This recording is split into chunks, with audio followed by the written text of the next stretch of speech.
Every paw has a story, some filled with love, some with pain, but all of them deserve hope. Welcome to Tales of Hope, voices for the voiceless, hope for every paw. Here, we speak for those who can't, and together, we create hope, one paw at a time. Introducing to you Asha Ambekar, who is on our show tonight with over 2 decades of aviation industry experience. And now she is into renewable energy since 2017. And apart from that, she is a lifelong advocate for animal welfare. Inspired by her father's love for animals, she and her sister have tirelessly supported animal rights since childhood. In 2022, Asha founded Shashwat Foundation to uphold the belief that every animal has an equal right to our planet. Asha, I would like to welcome you on Tales of Hope and podcast, and let's take this forward. Hello, Anil.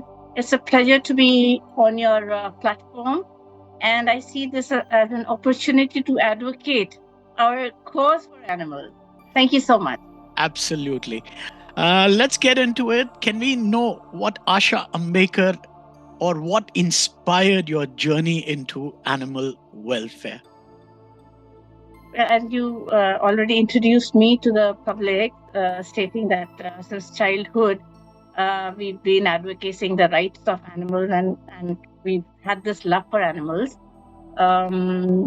Yes, it has been an inherent tendency in us, my sister and myself, to promote the cause of the animals and create an awareness in people about the plight of our native breeds, their sufferings, and how to bring them out of this condition that they are in. Absolutely. The condition that they're in is actually because of us humans. It is us who created the situation. We call them as strays. Why are they strays? It is because we buy foreign breeds and we disregard our Indian breed. So, anyway, it's off the track. But yes, absolutely. This is what inspired me to work towards animal welfare. And I consider this as something which probably God wanted me to take this up. Now God has his own agenda when God sends his subjects. Absolutely. I would 100% agree with you. You know, it is when it's your calling and you just have to do it. Absolutely. Now, Asha, can we understand more about what is your favorite movie, animal-related movie, or the book that you would like the audience to know about you? Charlie 777 was one of my favorite movies. It is still my favorite, and I urge everyone to see that. It's a beautiful movie, and it encompasses the current scenario, whatever is happening in India. So it's a lovely movie. The story of Charlie is very close to my heart. Absolutely. My Lola looks exactly like Charlie. Wow. That's nice. Okay. Asha, the last thing for your introduction, we would like to know, are you following any initiative or organizations that work towards animal rights in India? As I said, this initiative has been there ever since I was a child. But yes, I follow Mrs. Ambekar. She's been my guru, Mrs. Ambekar Shukla. Oh, okay. Yes. So whatever I know of animal welfare, it is because she's been my guru ever since the beginning. And for anything, the smallest of things, I reach out to her, and she has been guiding me. She grades me, and she supports. The best part is that she supports everybody who works for animal welfare. That is wonderful. So the legal clauses, the Animal Welfare Board of India directives. She's just a gem, and she's thoroughly knowledgeable in all these aspects. And she's been guiding me. So I follow her, and she's my role icon. Wonderful. Now, Asha, can we understand what does animal welfare actually mean to you? This is for audience to understand. We just want to enlighten them that this is what actually animal welfare is all about. As a collective humans, that this is what we all need to come forward and All do. of us, all of us. So as I said in the very beginning, that why do we? I'm focusing not on large animals at this moment because it's a short duration. If I get into large animals, then this will get prolonged. So I'll focus at this moment only on small animals. And as I said in the beginning, why do we have stray animals? It is because we focus, as I said earlier, because we focus on buying expensive foreign breeds, and there's a total disregard for our native breeds. Why? If we look after our native breeds, are very beautiful, they're very faithful, very loyal, and a very affectionate breed. So, as native of this land, I always promote the native breeds, the Indies. No? So if every household adopts one native breed, one Indie, there'll be no stray animals on the road. Absolutely. There'll be people would understand. You've seen in some foreign countries there are no stray animals at all. Why? Because they have a policy that they have people, if they want to have pets, they need to adopt from the shelters. Absolutely. I was just speaking to a friend yesterday from UK in the night, and that's what even she was telling me that they have these shelters and everything from where they can, if they want to adopt or they want to get a pet to their family, it has to be done through the proper channels. And not only that, it's there is so much of responsibility that goes with it, and the paperwork she was saying, it's such an amazing thing that they have a proper law and a system in place. Yes, yeah. So India is a huge country. It's many times the size of UK. Maybe that would happen, and we will definitely try working towards this. That we have shelters where people, if people want to, there'll be no animals on the street. People have to adopt. No buy. That would be such a wonderful effort. Which is right. My a very simple thing is that God has given life not to be purchased. Very true. You cannot buy life. Life is a boon. Absolutely. Yeah. So that is what animal welfare means to me. And secondly, feeding. I have been promoting feeding all over, because if the animals are well fed, it works towards welfare of the society at large too. Absolutely. If the community animals are hungry, obviously hunger leads to despondency and change in behavioral traits. If I am hungry for many days, obviously I'll be despondent. Absolutely. I will show varied behavioral traits. It could be aggression, it could be depression, it could be anything. Very true. But if I have a full stomach, what I would do is wag my tail, be happy, and sleep.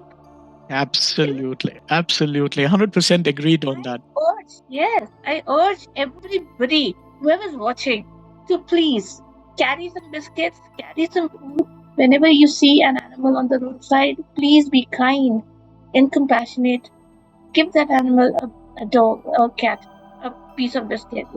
That dog will be forever yours. I guess, Asha, that is something that we all need to learn, and understand that it's the kind of loyalty, yes, compassion and empathy towards these animals. That's all we have to show. I mean, as humans. Anyway, Asha, can I also understand? Can you share a story or an incident that highlights the importance of, animal rights in India itself? You probably would have been seeing so many videos, especially in Pune, that are coming up. People are brutally running intentionally. This is intentional, running over their vehicles over a sleeping dog. Just because that's a stray animal, they have no regard for that baby's life. So the dog is sleeping on the road. They'll purposely run over their cars. the people need to know that this is a crime. Absolutely. Taking away the life of an animal. But what I insist at this stage is that the PCA Act needs some amendment. Um, Recently, the ABC rules have come up. The ABC rules 2023 have come up. Yes, they are. That's a very good change that has been introduced in the PCA Act.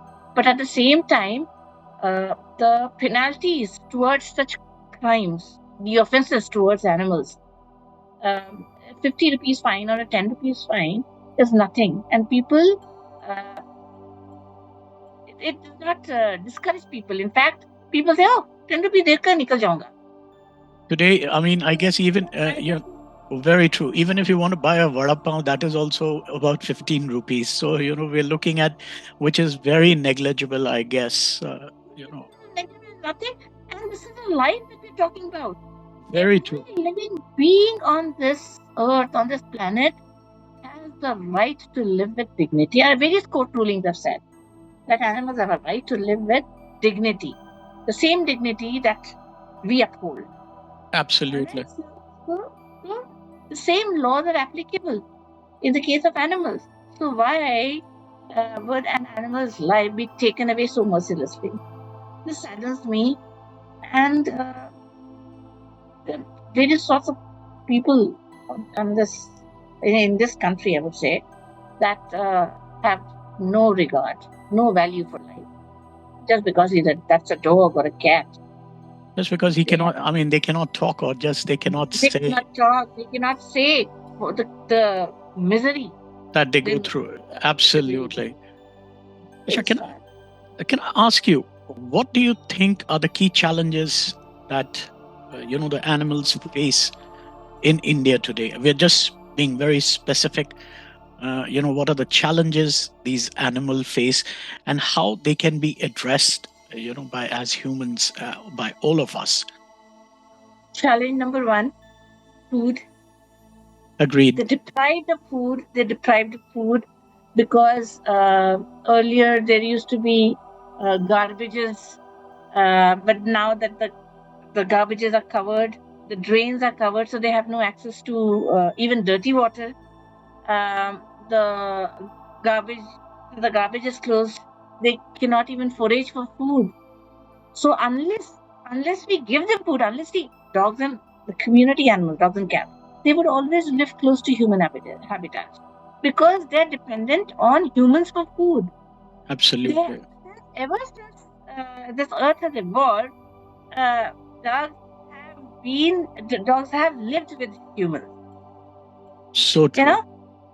They've always lived with humans, and even in our religious beliefs, you would see that Dattatreya, Bhagwan Dattatreya. Yes, Lord Dattatreya, even Lord Bhairava. I mean, if you see, not only and even for Shiva. I mean, I guess it's not the Shiva. It's a form of Shiva. Shiva, right? There is Nandi that is there. I mean, so many animals. They have always been portrayed. The lion. Absolutely. Lion is with Ma Durga. And if I'm not mistaken, there is a temple in Kerala which has dog statues right at the entrance. In Munnar, I think in Munnar, that's what somebody was telling me. That is what I had heard about. So I mean, I really don't. Okay, Asha, one was food. What other challenges do you think they actually? The second challenge is that they've always lived on this land. Now, builders are purchasing land and making and doing a lot of construction work and selling off flats. And the moment we start buying those flats and moving in the property, then we don't want to see dogs around us. We want to drive them away, chase them away. We create a situation, we beat them, we use sticks, we employ security guards, and we want them out of our sight. Now, for generations, these dogs and cats have lived here. Now, all of a sudden, we purchase this flat, not the land, but the flat, and we want them out of here. So where would they go? That's so I want true. to ask you a simple question. Where would they go? We don't want to give them food. We threaten. In fact, some management committees, some society management committees threaten the residents that nobody will give food. Otherwise, action would be taken. I can give you examples offline. I will share examples. And they threaten the residents, nobody will give them food. If a kind, compassionate soul will quietly and discreetly give them food out, because he or she realizes that the dog is hungry and would die if not fed, then they threaten and harass such a resident. So now it is all of us humans are responsible for this plight of the animals. We don't want to give them food. We want to chase them away, drive them away from their dwelling. This is the dwelling. So they live in one corner of the open area, under a tree or some corner they will find for themselves, and they would hide in that place. But we don't even want to give them that.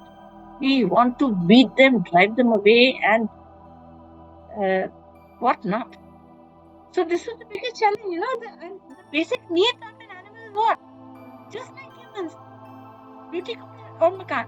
Absolutely. Food, water, and shelter. So can I ask, we just let them live peacefully? Asha, can I ask you, how do you think, as humans, as a collectively can address to these problems? What would you tell them that, how? Please live in, I'm sorry, I cut you short. No, please. Harmonious coexistence is the key to all of this. Very simple, harmonious. So it begins with children. No, you would see a lot of parents would tell their child, no, why can't we just tell our children that carry a piece of, carry a couple of biscuits, and when you go, just drop the biscuit in front of the dog. That dog will wag his tail and follow you forever. Absolutely. So it begins with, the awareness sessions have to be conducted.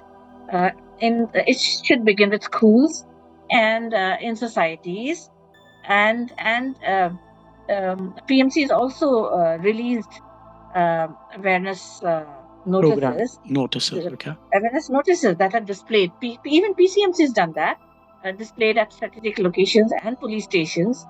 And PMC has released a couple of jingles.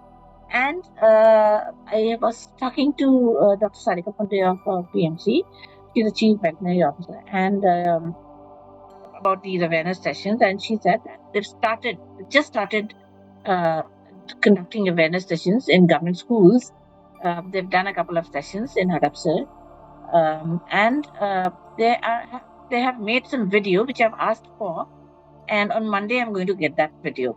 So that video will help, that can be circulated in all societies and other public platforms so that people are aware. It's very important.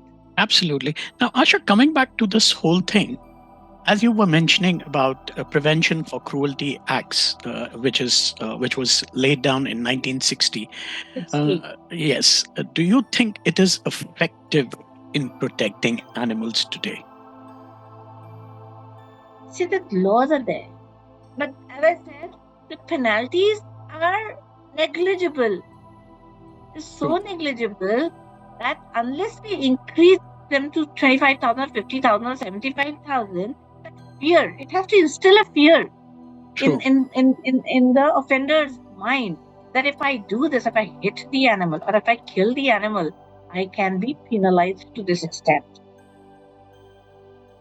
So this has to be, the penalties have to increase, and as animal welfare workers, we all have to be aware of the various provisions in the PCA Act.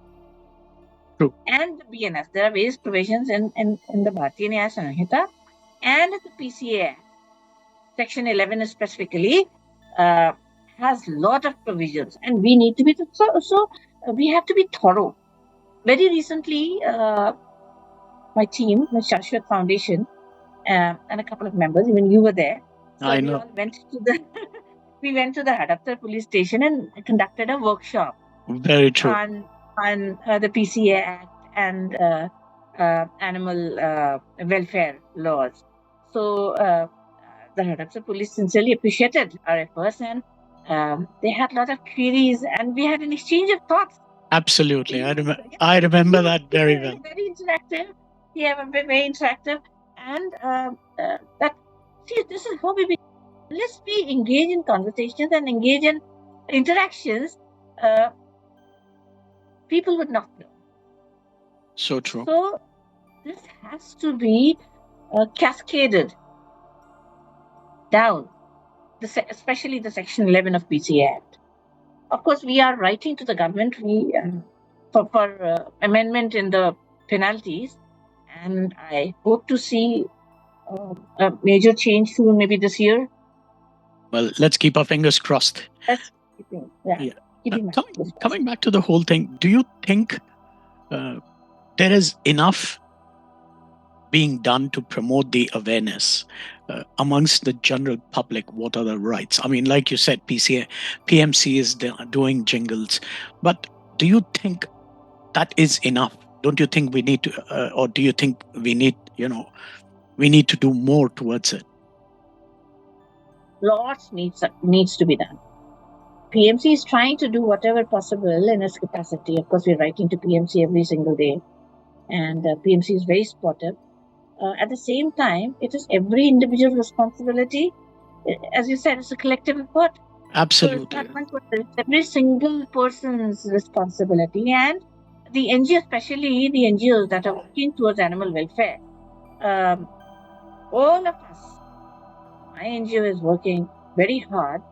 At the same time, other NGOs also are trying to create an awareness and see to it that the information, the right information, the very score judgment. Now, recently, 3 days or 4 days ago, the Bombay High Court has released its judgment on the Seawoods Estate, Navi Mumbai case. I was also reading that, yes. Wonderful judgment, which says, yes, and it's happening, Society, management committees, residents are debarring house help, drivers, helpers from feeding the animals in the building. I know. I was reading that judgment too. About, I think. Whoever's feeding, they're stopping the helpers from providing services to anybody who's found feeding. Very true. Society also, yeah. So my society. I think even I am going through the same thing. I remember you were the one who actually helped me sort the situation. So I really appreciate that. Thanks so much. Yeah, sorry. No, sorry. Go ahead, please. So there's so much going on in my society too. On WhatsApp, they would write anything that's coming. They want to slap me. They want to slap me for feeding. They want to beat me up. They want to mob me. Yeah. And anything that can discourage me or prevent me from feeding the hungry souls. So all of us are going through this, the feeders, for what? I think because they're feeding those hungry animals. It's just because we are being humane, that's all. I guess being human is not a good thing for them. Anyway, Asha, do you think the communities can play a role in helping or improving the welfare of the animals? Yes, it is a community effort. It is the community that has to play the role. It is safe if as feeders, if you're feeding animals, what does it do? It creates a healthy atmosphere. People need to understand. Community needs to understand that feeders who are investing their own resources in trying to feed these hungry tummies, what do we gain? You are a feeder, I am a feeder. Do we get anything? No, Can the animals do anything for us? No, I know. It's like without expectations that we're doing for them. It's just being the seva. We do it as a seva. Absolutely. And it helps the community at large because we are creating a healthy aura around us.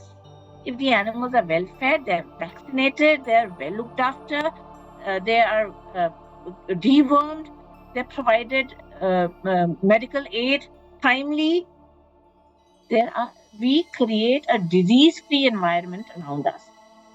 So it is helping the community, But I think isn't they it? absolutely, but I think they don't understand that aspect. People need to understand that. Very Yes, true. people need to understand. And that is the role that the community has to play. If you cannot help an animal, do not discourage those who are the compassionate people, those who are working towards animal welfare. Because they're helping you, actually. You as a community, they are helping the community in having a healthy environment, the disease-free environment. Otherwise, if I don't feed, you don't feed, the other feeders, in spite of all the harassment, stop feeding. There'll be sick animals around us. They will they will forage on garbage and they'll carry diseases. They'll drink water from the accumulated water, the rain water, the muddy Lucky one. soil. Yeah. So they'll carry diseases and they'll spread diseases.